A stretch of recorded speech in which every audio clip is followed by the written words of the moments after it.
Quando o nome Apolo ecoa em Record Ravi Ragnarok, não estamos falando apenas de um deus do sol. Estamos falando de orgulho, beleza, vaidade e de uma convicção tão intensa que chega a queimar mais do que qualquer chama divina. Apolo surge na obra como a personificação da perfeição segundo os próprios deuses. Belo, elegante, confiante até o último fio de cabelo dourado. Ele não entra na arena para lutar pela sobrevivência do panteão. Ele entra para provar que é superior. Cada passo seu carrega a certeza absoluta de que nasceu para vencer. Para ele, a derrota simplesmente não é uma possibilidade real. Desde o primeiro momento, fica claro que Apolo não enxerga os humanos como iguais. Não por ódio, mas por um desprezo elegante. Ele vê a humanidade como algo imperfeito, incompleto, distante da estética divina que ele tanto valoriza. Na sua visão, o mundo deve admirar o belo, e o belo é ele. Mas o que torna Apolo um personagem tão interessante em Record Ragnarok não é apenas essa arrogância quase teatral, é o fato de que ela vem acompanhada de um código próprio. Apolo acredita genuinamente que o belo deve brilhar, que a luz deve dominar, que aquilo que nasceu grandioso não deve se curvar.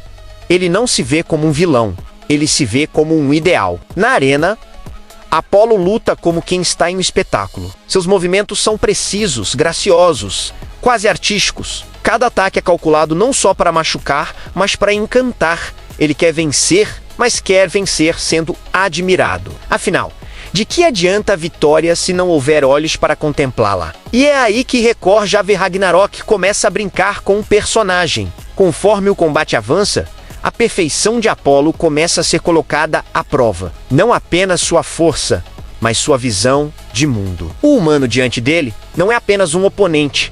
É um espelho distorcido, mostrando algo que Apolo se recusa a aceitar. A beleza também pode existir na imperfeição. Pela primeira vez, o deus do sol é forçado a encarar algo que não se encaixa em seus padrões. Um humano que não luta para ser admirado, mas para sobreviver.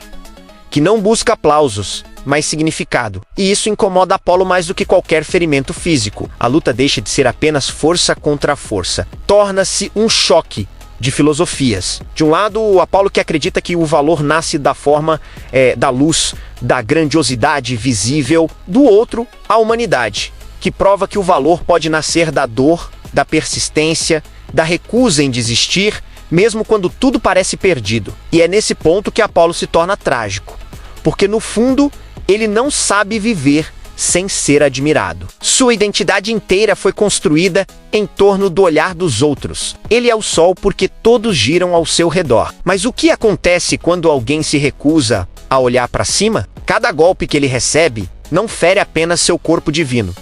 Fere seu orgulho, sua certeza, sua própria definição de si mesmo. Apolo começa a perceber que talvez sua luz não seja absoluta, que talvez existam estrelas que brilham justamente por nascerem no escuro.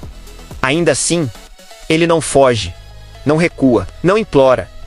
Apolo luta até o fim como um verdadeiro deus do Olimpo. Não porque precise provar algo aos outros, mas porque não sabe ser outra coisa. Sua vaidade é sua força.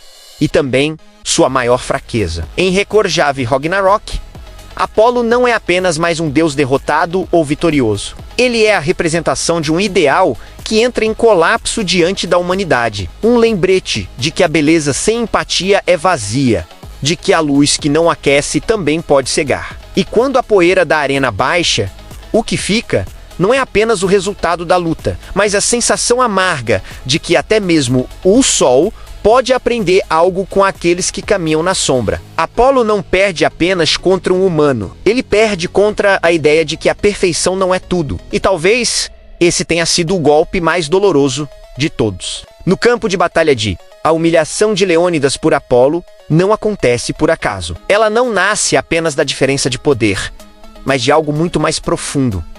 Um choque brutal entre orgulho divino e rebeldia humana. Quando Apolo encara Leônidas, ele não vê um herói lendário, ele vê um homem que ousa existir fora dos padrões. Um guerreiro rude, marcado pela guerra, pela dor e pelo sangue. Alguém que nunca tentou ser belo, admirável ou perfeito. E isso para Apolo é quase uma ofensa pessoal. Apolo é o deus da luz, da estética, da perfeição divina. Ele acredita que o mundo deve seguir uma ordem clara: o belo no topo, o feio abaixo, os deuses acima, os humanos ajoelhados. Leônidas representa exatamente o oposto disso tudo. Um rei que liderou homens comuns, que lutou sujo, que venceu pela força de vontade e não pela graça. Um símbolo da humanidade que não pede permissão para existir. E é por isso que Apolo decide humilhá-lo. Desde o início da luta, Apolo não luta sério. Seus movimentos são leves, quase provocativos. Ele fala, sorri, ironiza. Cada esquiva é um lembrete cruel de que, aos seus olhos, Leônidas não passa de alguém tentando alcançar algo inalcançável. A humilhação não está apenas nos golpes.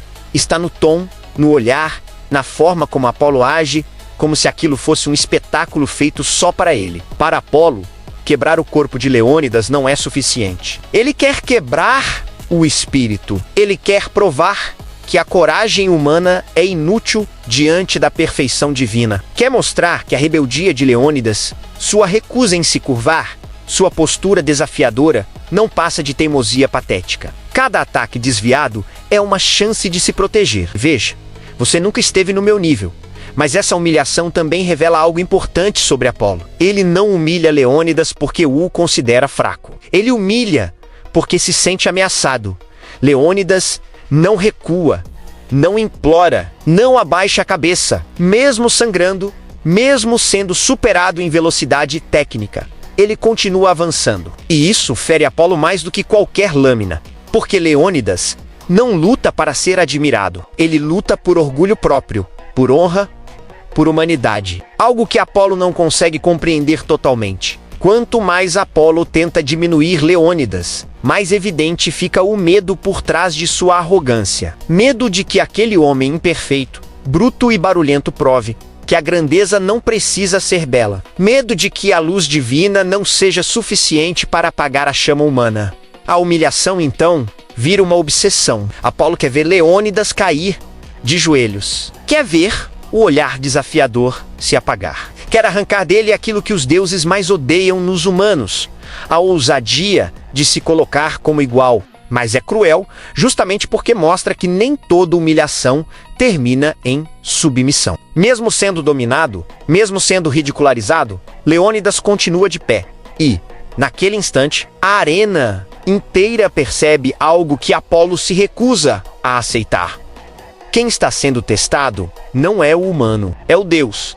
Apolo humilha Leônidas porque precisa provar que a perfeição ainda reina, porque no fundo ele sabe que se aquele homem quebrado continuar avançando, sua luz jamais será absoluta. E assim, no campo de batalha, a humilhação deixa de ser apenas um ato de superioridade. Ela se transforma em um grito desesperado de um Deus tentando esmagar a ideia mais perigosa de todas, a de que um humano pode enfrentar o sol e ainda assim não se curvar.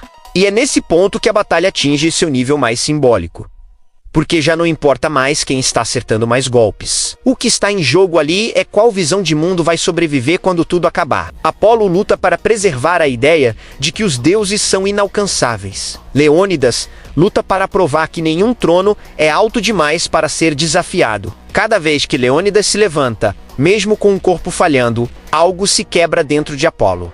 Não é medo comum. É a rachadura de um conceito que ele carregou por toda a eternidade. A ideia de que o humano deveria saber o seu lugar. E Leônidas se recusa a saber. O silêncio da arena começa a pesar. Os deuses assistem, alguns com irritação, outros com desconforto. Porque, mesmo que Apolo ainda esteja em vantagem, a imagem que se forma diante deles é perigosa. Um humano que não aceita a narrativa imposta. Um homem que transforma humilhação em combustível. Apolo, então, intensifica sua crueldade não por prazer, mas por necessidade. Cada palavra e gesto exagerado é uma tentativa de mostrar quem manda. Ele precisa que Leônidas caia, precisa que o mundo volte a fazer sentido. E quando a batalha entre Apolo e Leônidas finalmente se aproxima do fim, o que fica na arena não é apenas o eco dos golpes ou o silêncio pesado após a violência. O que realmente permanece é a mensagem. Essa luta nunca foi só sobre quem era mais forte. Foi sobre visão de mundo. Apolo entrou no campo de batalha acreditando que a perfeição divina era absoluta, que a beleza, a luz e a superioridade dos deuses eram leis naturais do universo. Para ele, humilhar Leônidas era apenas reafirmar a ordem correta das coisas. Um deus acima, um humano abaixo. Mas Leônidas nunca aceitou esse lugar. Mesmo ferido, mesmo desacreditado, mesmo tratado como algo inferior, ele permaneceu de pé, não porque acreditava que podia vencer um deus em força pura, mas porque acreditava em algo muito mais poderoso: o direito de não se curvar. E essa simples escolha foi suficiente para abalar tudo aquilo que Apolo representava. No fim, Apolo percebe ainda que nunca admite em voz alta que sua luz não foi desafiada por ódio, mas por resistência. A humanidade não quer tomar o lugar dos deuses. Ela só se recusa a viver ajoelhada. E essa recusa é assustadora. Essa batalha nos lembra que a verdadeira grandeza não está em nascer perfeito, mas em continuar lutando, mesmo quando o mundo inteiro já decidiu que você deveria perder. Às vezes, não é sobre vencer a guerra, é sobre provar que você existiu com dignidade até o último segundo. E é exatamente por isso que Record of Ragnarok funciona tão bem. Porque, no meio de deuses e lendas, ele nos faz enxergar algo extremamente humano: o valor de não abaixar a cabeça, mesmo diante do sol. Se você curtiu essa análise, se essa batalha te fez arrepiar tanto quanto fez a gente refletir, já deixa o like para fortalecer o canal. Isso ajuda demais a continuar trazendo conteúdos profundos e apaixonados sobre o universo dos animes. E claro, se inscreve e ativa o sininho para não perder nenhum vídeo. Porque aqui, cada luta, cada personagem e cada detalhe merece ser analisado como um verdadeiro fã. Nos vemos no próximo vídeo.